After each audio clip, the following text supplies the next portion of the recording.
క్రీస్తునందు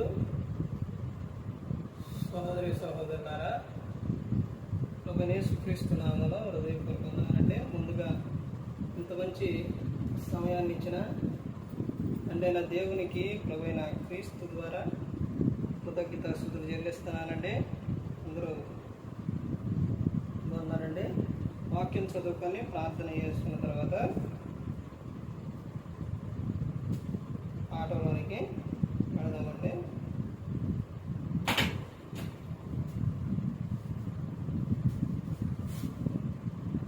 యోహాను గారు రాసిన సువార్త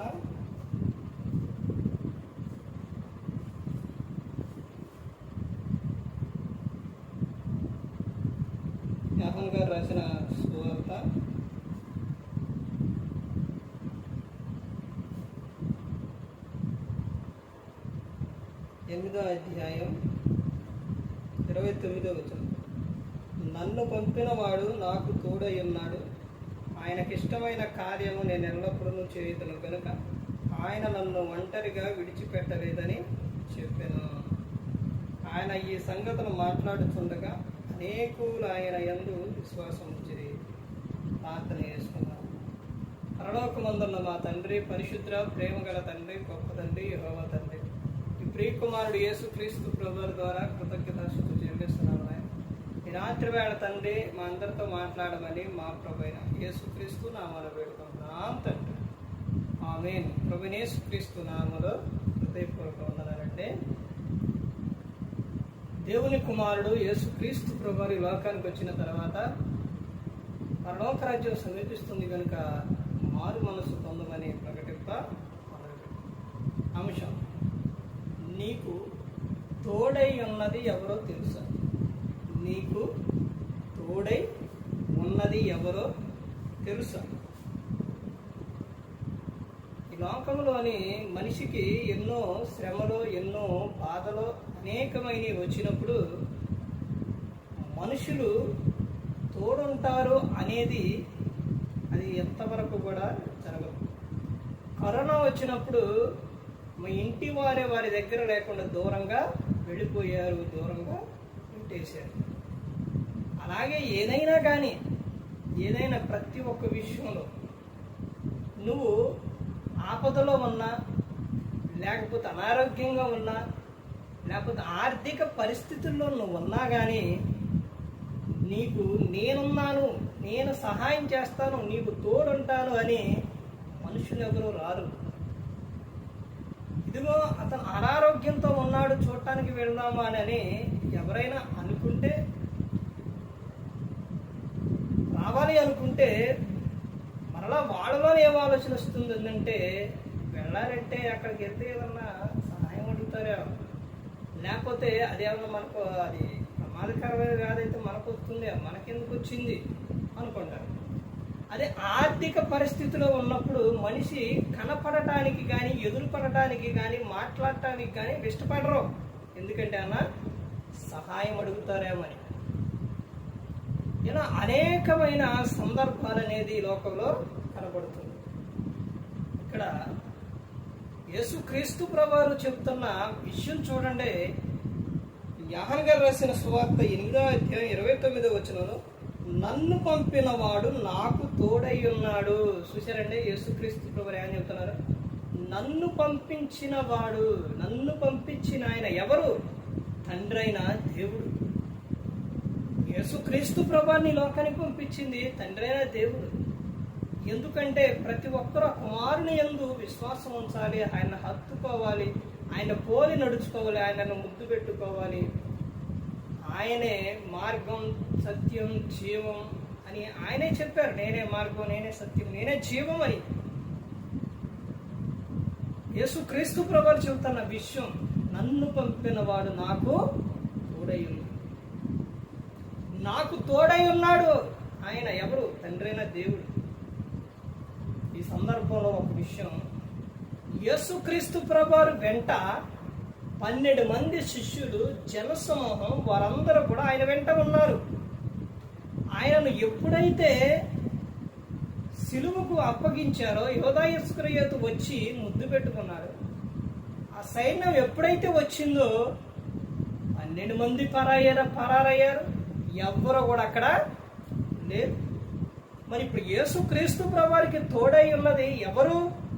తండ్రి అయిన దేవుడు. మనం ఒంటరిగా ఉన్నా, ఆపదలో ఉన్నా, ఎలాంటి సమయాల్లోనైనా మనకు తోడై ఉన్నది ఎవరు అంటే దేవుడు. దేవుడు మనకు నిత్యం కూడా తోడై ఉన్నారు. ఇదిగో తల్లి గర్భంగా పిండంగా ఏర్పడ్డ కాడించి నువ్వు నాకు తెలుసు, నేను నిన్ను చూస్తున్నా, నిన్ను ఏర్పరచుకున్నా, ఇదిగో ముదిమి వచ్చు వరకు ఎత్తుకొని నిన్ను ముద్దాడతానని దేవుడు చెప్తున్నాడు. ఎవరు ఈ లోకం నీకు తోడు ఎవరు అనంటే దేవుడే మనకు తోడు.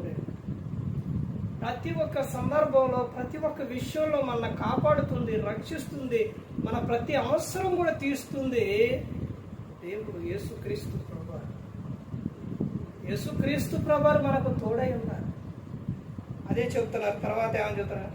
ఆయనకి ఇష్టమైన కార్యము నేను ఎల్లప్పుడూ చేయుదును గనుక ఆయన నన్ను ఒంటరిగా విడిచిపెట్టలేదని చెప్పాను. యేసుక్రీస్తు ప్రభువారు చెప్తున్న విషయం చూడండి. ఆయనకి ఇష్టమైన కార్యము నేను ఎల్లప్పుడూ చేతును గనుక ఆయన నన్ను ఒంటరిగా విడిచిపెట్టలేదు. దేవుని మాట విన్నప్పుడు, దేవుడు చెప్పినట్టు చేసినప్పుడు దేవుడు మనల్ని ఒంటరిగా విడిచిపెట్టరాడు.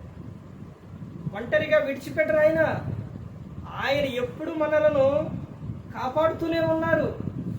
ఇశ్రాయేలును కాపాడువాడు కునుకడు, నిద్రపోడు.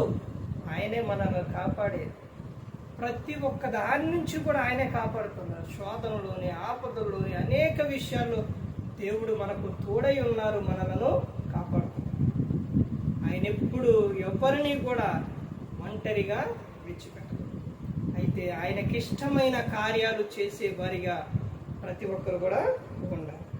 తర్వాత చూడండి, ఆయన ఈ సంగతులు మాట్లాడుచుండగా అనేకులు ఆయన యందు విశ్వాసం ఉంచారు. యేసుక్రీస్తు ప్రభువు ఈ మాటలు చెబుతుంటే అనేకులు ఆయన యందు ఏం చేయాలంటే విశ్వాసం ఉంచారు.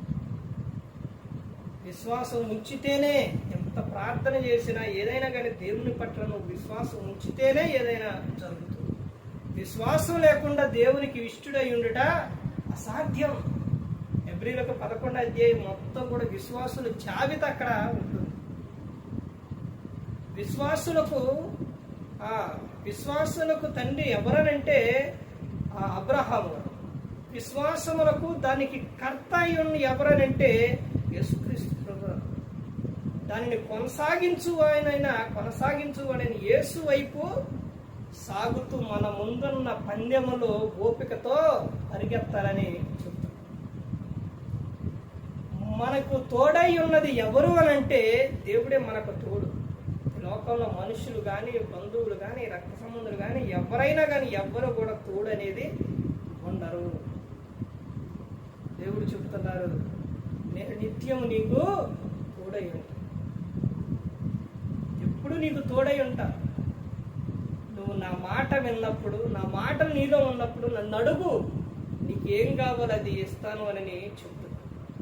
నేను నీకు తోడై ఉంటాను, నిన్ను నడిపిస్తాను, నిన్ను కాపాడుతానని చెబుతున్నారు. యెహోషువ గారు అదే చెబుతారు. యెహోషువ 1వ అధ్యాయం 5, 6, 7 వచ్చిన అయ్యే చెబుతున్నారు. నేను నిన్ను విడువను, ఎడబాయను, అయితే నువ్వు నిబ్బరం కలిగి ధైర్యముగా ఉండు.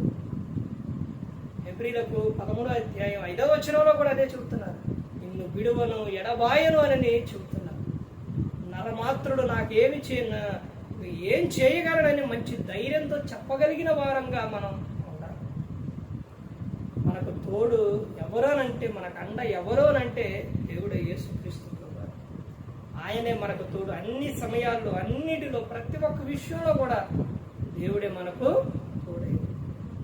ఇక్కడ యేసుక్రీస్తు ప్రభువు అదే చెప్తున్నాడు, నన్ను పంపిన వాడు నాకు తోడై ఉన్నాడు, నేను ఎల్లప్పుడూ ఆయనకి ఇష్టమైన కార్యం చేతులు కనుక ఆయన నన్ను ఒంటరిగా విడిచిపెట్టలేదని ఆయన చెప్తున్నారు. అలా చెప్పినప్పుడు అనేకులు ఆయన యందు విశ్వాసం ఉంచారు. అంటే ప్రతి ఒక్కరు గమనించుకోవాలి, ప్రతి ఒక్కరూ కూడా తెలుసుకోవాలి. ఎవరికి కూడా శాశ్వతం అనేది కాదు. ఎందుకనంటే నువ్వు తల్లి గారి పొలం నుంచి ఎలాగొచ్చా, ఒంటరిగా వచ్చు, మరలా తిరిగి నువ్వు ఒంటరికే వెళ్ళాలి. అప్పుడు తల్లి గర్భంలో నిన్ను రూపించిన ఆయన, తర్వాత ఈ లోకానికి పంపించిన ఆయన, తర్వాత తిరిగి రా అని చెప్పిన ఆయన నీకు ఎల్లప్పుడూ కూడా తోడుగా ఉంటారు. అయితే ఆయన మాట వినేవారిగా ఉంటారు. ప్రతి ఒక్కరు కూడా దేవుని యందు భయభక్తులు కలిగి పరిశుద్ధాత్మ మాట ఏంటూ ప్రతి ఒక్కరూ కూడా క్రీస్తుని కోరి నడుచుకోవాలి. ఏంటంటే మనందరి కోసం ఈ లోకానికి వచ్చి కలవరి శిలువలో యేసుక్రీస్తు తన ప్రాణాన్ని పెట్టారు. మరి ఈ విధంగా నిలబెట్టి మాట్లాడించిన తండ్రి దేవునికి కృతజ్ఞతాస్తుతులు చెల్లిస్తూ ఇంతవరకు శ్రద్ధగా ఉన్న మీకు ప్రభు పేరు నా హృదయపూర్వకంగా చెల్లిస్తూ మాటలు అందరికీ